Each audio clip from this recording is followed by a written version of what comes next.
Oke, assalamualaikum warahmatullahi wabarakatuh. Selamat malam sedulur semua. Terima kasih masih stay tune di channel kesayangan kita, Jagat Sapu Angin. Saya di sini tidak sendiri, langsung ditemani oleh Mas Ki. Silakan. Oke, semuanya assalamualaikum warahmatullahi wabarakatuh. Jadi Waalaikumsalam. eh, untuk penelusuran kali ini, wisata kali ini kita akan Kita sekarang berada di mana dulu, Mas? tepatnya di bawah kaki gunung Bangker. Wah, di Bangker Kali Adem ya. Kali Adem. Oke, sekarang kita di episode wisata malam. Kita sekarang berada di kawasan Bangker Kali Adem. Yang biasanya kalau daerah sini itu pengunjung itu datangnya kalau siang hari, Mas ya. Betul. Dari pagi sunrise sampai sunset lah, maghrib paling ya, sebelum maghrib gitu ya. Kita ini tadi datang jam 8-an ya, Mas ya. 8 malam sampai sini. Kita akan mengulik sejarah di daerah sini dan juga ingin mengulik suatu hal yang misteri dan hal-hal spiritual yang ada di sini. Dari tadi itu saya ngerasa agak anget nih, Mas, di sini kan. Kalau harusnya di kaki gunung, apalagi malam ini kan, harusnya kan dingin, tapi di sini hawanya agak hangat lah, lumayan hangat. Mungkin energinya cukup Kuat ya di sini. Oke, mungkin sebelum kita mengulik tentang energi dan hal-hal spiritual yang ada di sini, Bangker sendiri kenapa kok ada di sini itu kenapa Mas? Jadi kenapa di daerah kaki gunung ada Bangker ini? Apakah ini Bangker peninggalan Belanda, Mas? Atau Jepang mungkin? Untuk Bangker sendiri itu bukan peninggalan Belanda ya? Bukan ya jadinya ya? Ya, mungkin ini tempat berlindung yang khususnya darurat dari awan panas sendiri. Oh, jadi tempat berlindung lah. Terus daerah sini tuh kenapa kok dikasih tempat berlindung, Mas? Ataukah ini dulunya banyak rumah warga atau apa di sini?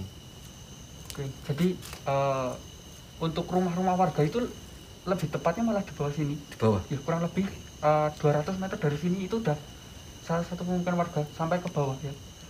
Namun dibuat Bangker ini karena dulu pada tahun 94 iya. ya, ada letusan besar yang menewaskan lebih dari mungkin kurang lebih 300 orang. 300 orang. Ya, Daerah sini atau bukan itu, Mas? yang kemarin Turgo. Oh, yang Turgo. Oh iya, Kemarin. di Bukit Ya. Turgo ya. Kemarin. Oh iya, kemarin juga sempet nyerempet sedikit. Kalau di kawasan Bukit Turgo itu juga dulunya kampung yang banyak orang, cuman di tahun 94 itu buat sedulur semua itu terjadi letusan Merapi. Itu yang banyak menewaskan daerah sana. Malah daerah sini nggak kena ya. Iya, betul. Mungkin karena itu, terus mungkin daerah sini dulunya katanya wisata ya, Mas ya. Ya, sebelum ada letusan pun udah tempat wisata ya di sini. Udah wisata ya. Jadi mungkin sama pemerintah dibangunlah Bangker kan di tahun 2000-an ya, Mas, bener ya? 2000-an. Oke, di tahun 2000-an dengan tujuan untuk ruang lindung darurat. Betul ya? Betul. Jadi buat ruang lindung darurat. Tapi sayangnya di tahun 2006 itu terjadi letusan. Iya, Terjadi letusan dan daerah sini hancur. dan mungkin salah satu 2 orang dari gerombolan tim relawan dia masuk ya. Oh, jadi ada relawan ya ketika itu. Jadi ketika letusan tahun 2006 di sini banyak orang, Mas, di atas ini. Ya, lebih tepatnya di pojok sana.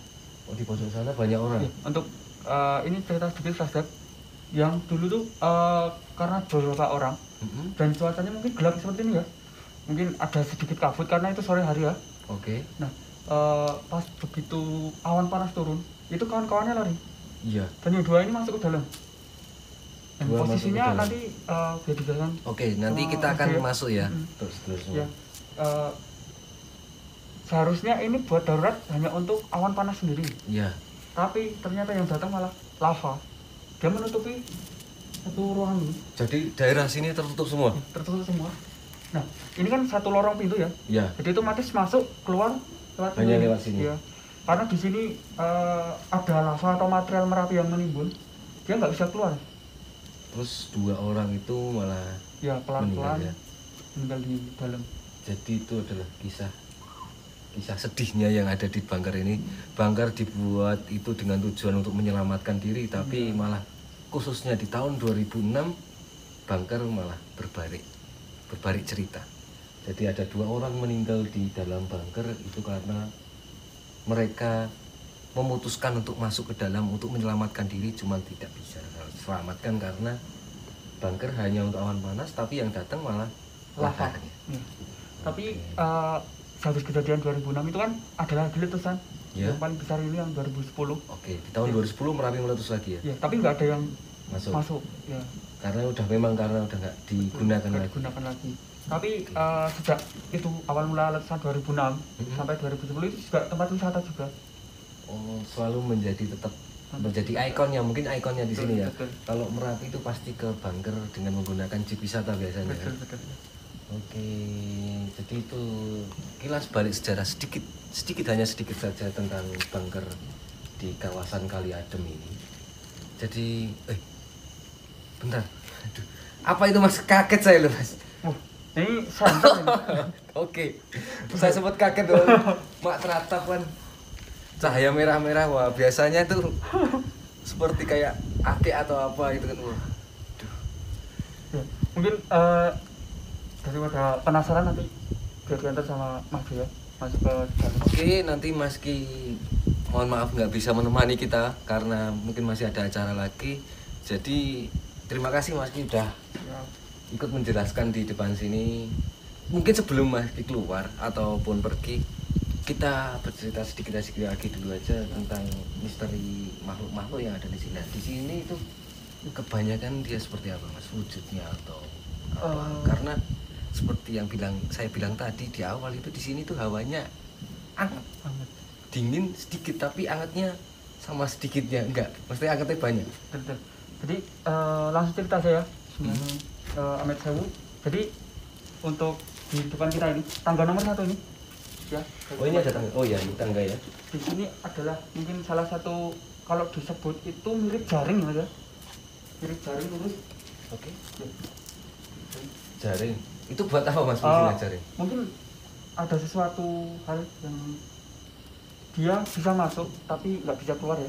Jadi hanya buat penjaring energi atau makhluk itu ya. Jadi mungkin sedulur semua kalau ada yang beberapa orang yang punya pegangan atau kodam ya, kalau itu masih levelnya cuma ikut aja ya.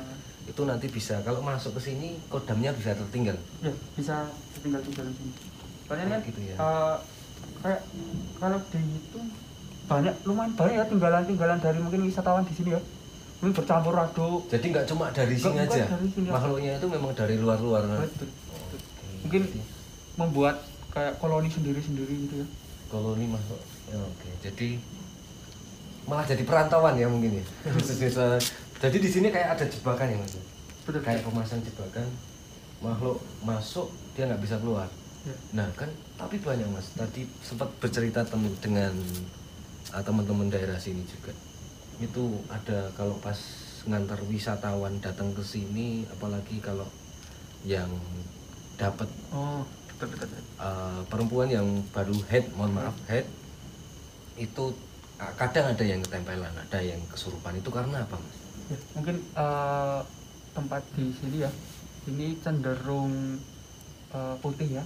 Oke. Ya, mungkin kalau ada salah satu tempat yang mungkin dia dihuni dengan spiritual, mungkin levelnya tinggi, lebih baik yang baru halangan, mungkin jangan masuk dulu karena tempat suci kayak itu biasanya ya, tempat suci. Terus bisa dibilang seperti itu ya. Takutnya nanti malah ketempelan atau kesurupan gitu ya. Itu ya buat sedulur semua. Jadi di setiap tempat dimanapun itu, walaupun itu wisata atau tempat wisata atau dimanapun pasti ada yang namanya makhluk-makhluk seperti itu.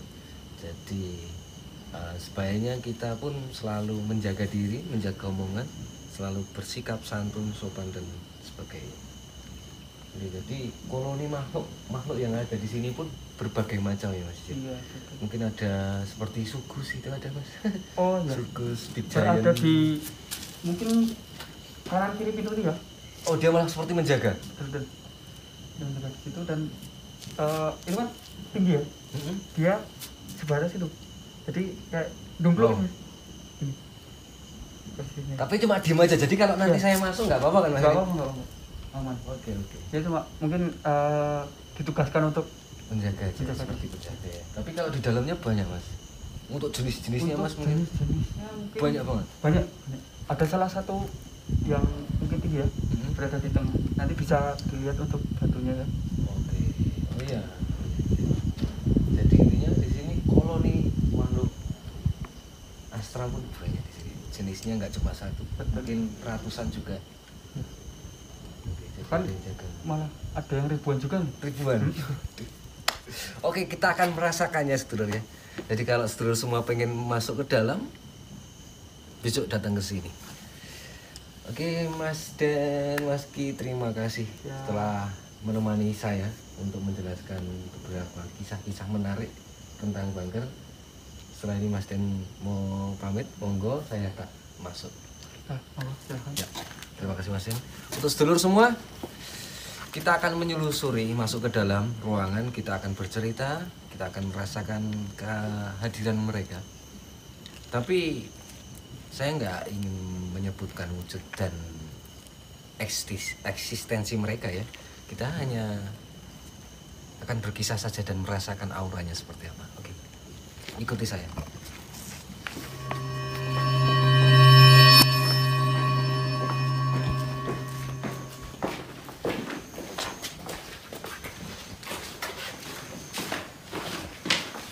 Oke, jadi ini kita di pintu masuk bunker. Seperti ini ya suasananya. Jadi ini ada dua buah pintu. Mungkin ini adalah ruangan vakum dulunya untuk menyelamatkan atau menahan hawa panas dari luar. Tapi tidak berhasil. Assalamualaikum. Kita masuk aja.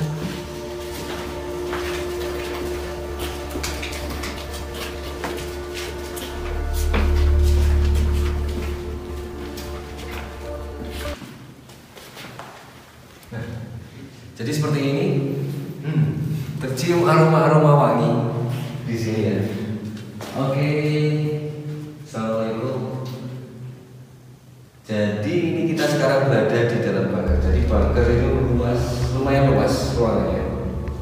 Dan ini buat seluruh semua yang belum tahu bunker, yang belum pernah masuk bunker, ini adalah ada mungkin karena auranya begitu just lighting kita pun agak aman ya Mas, lighting? Man. Oke, terima kasih. Karena memang hawanya cukup sangat kental. Oke, saya lanjutkan cerita di sini. Ini adalah sisa dari material Merapi tahun 2010. Karena awal tadi seperti yang saya obrolkan berdua tadi, tahun 2006 ada 2 orang meninggal di sini. Terus setelah tahun 2006 bunker tidak digunakan, hanya tempat untuk wisatawan aja. Dan di tahun 2010 ini ada letusan dan beberapa material panas itu masuk ke dalam karena kondisi pintu terbuka. Jadi batu-batu besar ini masuk dari pintu tadi. Yang sangat keren, batunya ini masuk lewat pintu, tapi pintunya nggak rusak dan itu menjadi hal yang menurut saya di luar logika, tapi ini memang benar terjadi. Oke, kita masuk dalam. Kita akan membuka ini dan memang wanginya di sini wangi sekali, aromanya wangi. Ini ada beberapa dupa ataupun ada kembang saja yang ada di sini. Ada penduduk lokal mungkin masyarakat atau orang-orang yang datang ke sini pun seperti di sini bukan mendewakan ya. Ini hanya sebatas menghargai alam, karena ini dulunya hancur karena letusan Merapi di tahun 2000-an. Dan saya akan bercerita di depan, di sini ya, mungkin di pojokan sini. Nah, karena dari sini, nah, ini di bunker ada 2 ruangan, ada 3 ruangan termasuk ini.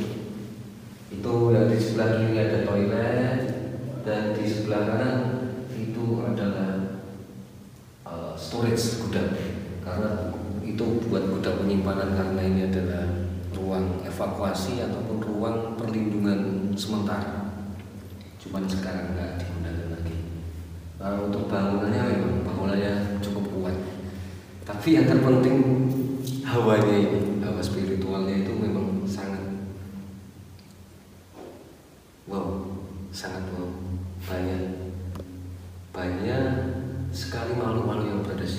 bisa menjelaskan karena saya takutnya nanti malah salah ngomong. Mungkin dari sedulur semua ada yang bisa lihat ataupun memang bisa merasakan, pasti tampak di kamera, nanti bisa tulis di kolom komentar, terutama yang berada di sini. Nah, di pas di atas batu ini kayak punden, ini memang banyak sekali. Oke.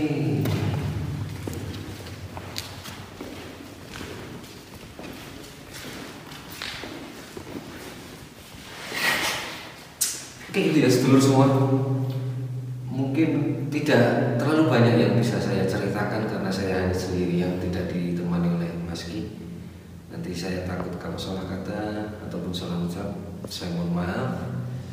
Tetap stay tune di channel kesayangan kita, Jagat Sapu Angin. Tetaplah bersifat sopan dan tetaplah bersifat santun.